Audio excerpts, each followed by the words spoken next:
Bien avant l'Internet, avant que les gratte-ciel ne percent les cieux, avant même que nos idées les plus familières ne prennent forme, il y eut des civilisations qui posèrent les fondations mêmes de notre monde. Elles érigèrent des monuments qui défiaient l'imagination, créèrent des systèmes de lois et firent naître la démocratie et la philosophie. Dans cette vidéo, nous entreprendrons un voyage dans le temps pour explorer les trois grands berceaux de la civilisation occidentale.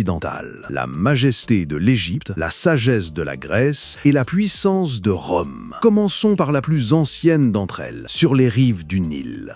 Il y a environ 5000 ans, la terre qui borde le Nil était un royaume divisé. Au nord, le delta fertile formait la Basse-Égypte. Au sud, la longue vallée du fleuve constituait la Haute-Égypte. Chacune avait ses propres rois, ses propres dieux, ses propres symboles, jusqu'à ce qu'un homme n'apparaisse. Cet homme était Narmer, roi de Haute-Égypte, qui s'avança pour conquérir le nord. Il unifia les deux terres, devenant le premier pharaon de toute l'Égypte. Il portait le pshent, la double couronne, fusion de la couronne blanche du sud et de la couronne rouge du nord. Cet événement marqua l'aube de la première dynastie, inaugurant une ère glorieuse qui allait durer près de 3001. 500 ans après l'unification, aux alentours de 2600 avant notre ère, les pharaons avaient atteint un pouvoir absolu et étaient considérés comme des dieux vivants sur terre. Pour manifester leur autorité et assurer leur vie éternelle dans l'au-delà, ils entreprirent la construction de tombeaux magnifiques. Le pharaon Khéops, aussi connu sous le nom de Khufu, de la 4e dynastie, ordonna l'édification d'un tel tombeau à Gizeh. Cette entreprise colossale mobilisa des dizaines de milliers d'ouvriers et nécessita environ 20 ans pour être achevée. Elle fut bâtie à partir de plus de 2,3 millions de blocs de calcaire, pesant chacun en moyenne 2,5 tonnes. Pendant 3800 ans, elle demeura la plus haute structure jamais érigée par l'homme dans le monde. Son dessein n'était pas simplement d'être un tombeau, mais de servir de symbole éternel du pouvoir du pharaon et de la pérennité de son règne. Plus de 1000 années s'écoulèrent. L'âge d'or des pyramides était révolu en Égypte. Les pharaons reposaient désormais dans des tombeaux dissimulés au cœur de la vallée des rois. L'un d'eux était un jeune roi qui monta sur le trône encore enfant et s'éteignit avant d'avoir 20 ans. Historiquement, il ne fut pas un pharaon de premier plan, mais le destin fit de lui le pharaon le plus célèbre de l'ère moderne. Le règne de Toutankhamon débuta après le chaos religieux du roi Akhenaton, son père, qui avait tenté de remplacer tous les dieux égyptiens par un dieu unique, Aton. La mission principale de Toutankhamon fut de restaurer les croyances religieuses traditionnelles. Il mourut subitement, très jeune. Sa renommée provient de la découverte de son tombeau en 1922 par l'archéologue Howard Carter. Il fut retrouvé presque entièrement intact, avec plus de 5000 artefacts, dont son masque iconique en or massif. C'est le seul tombeau de pharaon intact jamais découvert. Si Toutankhamon devint célèbre dans la mort, il y eut un pharaon qui fut une légende de son vivant. Il régna pendant 66 ans, vécut plus de 90 ans, engendra plus de 100 enfants et érigea des monuments sur toute l'étendue de l'Égypte. Il était Ramsès II, que l'histoire retiendra sous le nom de Ramsès le Grand. Au début de son règne, Ramsès II lança des campagnes militaires pour réaffirmer l'influence égyptienne au Proche-Orient. La plus célèbre d'entre elles fut la bataille de Kadesh contre l'Empire hittite. Les deux camps revendiquèrent la victoire, mais l'issue fut une impasse. Plus important encore, elle mena au premier traité de paix documenté de l'histoire entre deux grands empires. Il fut également un bâtisseur à l'ambition inégalée, construisant ou agrandissant d'innombrables temples. Le plus magnifique est le complexe de temples d'Abou Simbel, dont la façade est ornée de 4 statues colossales du pharaon lui-même, assis sur son trône. Son règne est considéré comme l'apogée final et glorieux du nouvel empire égyptien. Tandis que la civilisation égyptienne devenait ancienne, une nouvelle s'élevait de l'autre côté de la Méditerranée septentrionale. C'étaient les Grecs, un ensemble de cités-États indépendantes en proie à de fréquents conflits. Pourtant, tous les 4 ans, ils déposaient les armes pour s'unir dans la célébration des dieux et de la forme humaine. Les premiers Jeux olympiques répertoriés se tinrent à Olympie, en l'honneur du dieu Zeus. Des athlètes de tous les coins du monde grec se rassemblaient pour s'affronter dans des épreuves telles que la course, la lutte, le lancer du disque et du javelot. Pendant les Jeux, une trêve olympique était déclarée, garantissant un passage sûr à tous les athlètes des spectateurs. Le prix du vainqueur n'était pas de l'argent, mais une simple couronne d'olivier, le symbole ultime de la gloire. Vers 700 avant notre ère, les terres de la Grèce étaient devenues infertiles, incapables de subvenir aux besoins d'une population croissante. Alors, les Grecs firent ce qu'ils faisaient de mieux, ils prirent la mer. Ils ne cherchaient pas à bâtir un empire, mais à trouver de nouveaux foyers. Les cités-États grecques entamèrent un grand âge de colonisation. Elles fondèrent de nouvelles cités, des poleis, le long des rives de la Méditerranée et de la mer Noire, de l'Espagne et la France actuelle jusqu'au sud de l'Italie et à l'Afrique du Nord. Ces colonies étaient politiquement indépendantes, mais elles conservaient de puissants liens culturels, religieux et commerciaux avec leurs cités-mères. Cette expansion propagea la culture, la langue et la pensée grecque à travers le monde antique.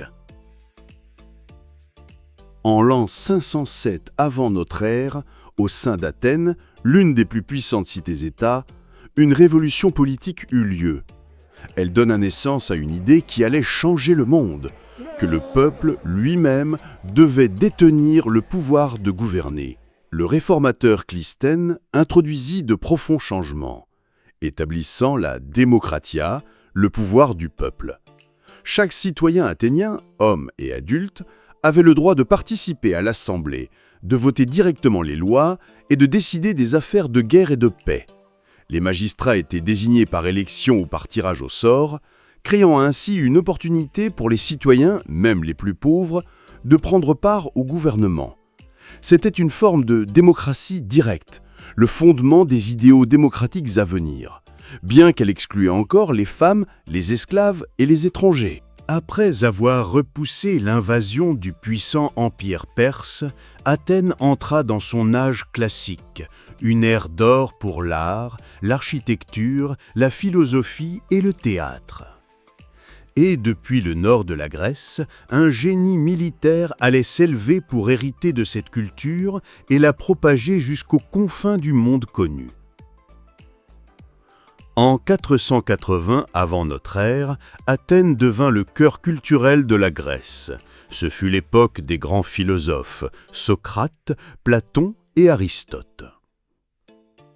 Sous la direction de Périclès, les Athéniens érigèrent le Parthénon au sommet de l'Acropole en 447 avant notre ère, un temple dédié à la déesse Athéna. Cette structure représentait le pinacle de l'architecture grecque, un symbole de la richesse, de la puissance et des idéaux démocratiques d'Athènes. En 332 avant notre ère, Alexandre, roi de Macédoine, après avoir unifié la Grèce, entama sa conquête de l'Empire perse. Il pénétra en Égypte, où il fut accueilli en libérateur du joug perse. Les prêtres égyptiens le déclarèrent fils du dieu Zeus Amon, légitimant ainsi son rôle de pharaon. Il fonda la cité d'Alexandrie, qui allait devenir un grand centre de culture et de savoir pour le monde entier. En un peu plus d'une décennie, Alexandre avait conquis un empire s'étendant de la Grèce jusqu'à l'Inde. Mais il mourut subitement à Babylone, à l'âge de 32 ans, en l'an 323 avant notre ère. Sa mort plongea l'empire dans un chaos immédiat. Ses généraux, les diadoques, se disputèrent le pouvoir, dépeçant l'empire en royaumes plus petits, tels que le royaume ptolémaïque en Égypte et l'empire séleucide en Perse. Bien que l'Empire se soit désintégré, ses conquêtes inaugurèrent l'âge hellénistique, une ère où la culture et les idées grecques se répandirent et se mêlèrent aux cultures de l'Orient. Remontons le temps jusqu'en 753 avant notre ère.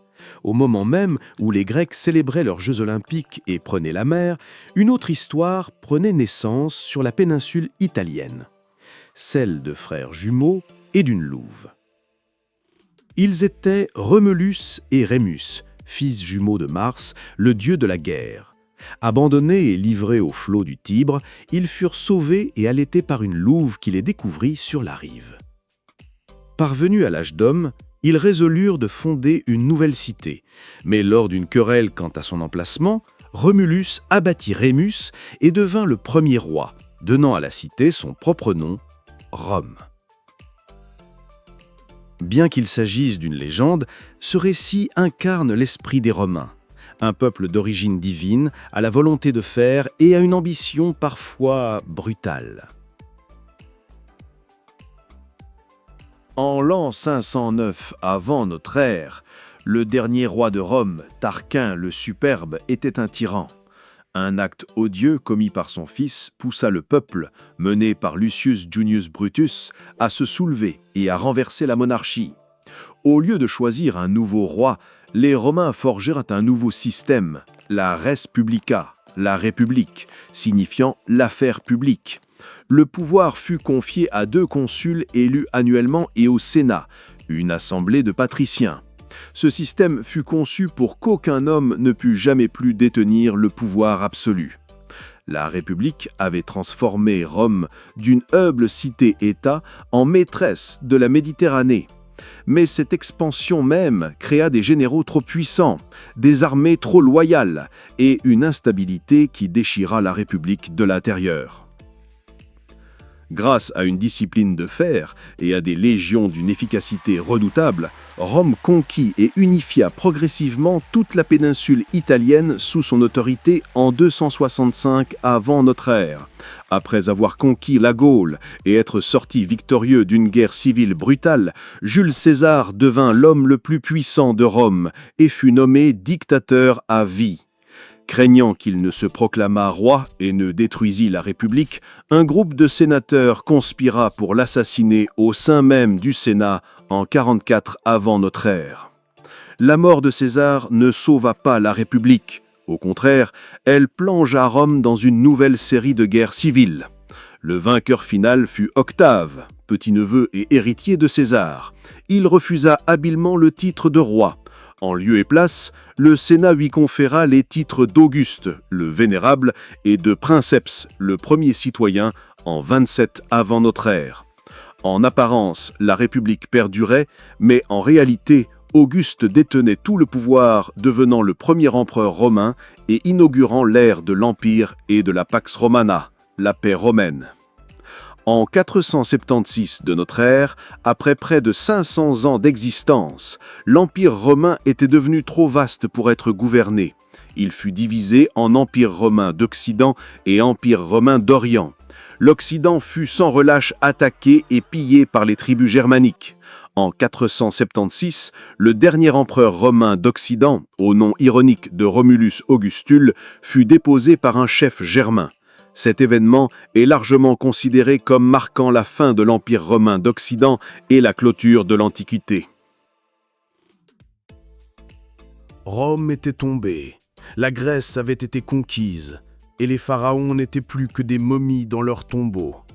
Mais leur héritage était immortel. Les Égyptiens nous ont légué des merveilles d'architecture et les prémices de la médecine et de l'astronomie. Les Grecs nous ont donné la philosophie, la démocratie, le théâtre et la science. Les Romains ont laissé derrière eux le droit, l'ingénierie, la langue latine et le modèle de gouvernance d'un empire. Et dans notre prochaine vidéo, nous entrerons dans le Moyen-Âge, une ère de chevaliers et de châteaux, de foi et de grandes guerres.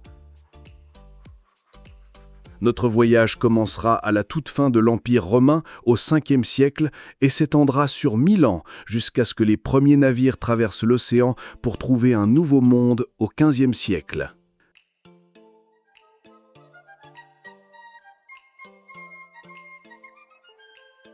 Si vous avez apprécié cette vidéo et souhaitez nous rejoindre pour la prochaine étape de notre voyage historique, n'oubliez pas d'aimer, de partager et surtout de vous abonner à la chaîne.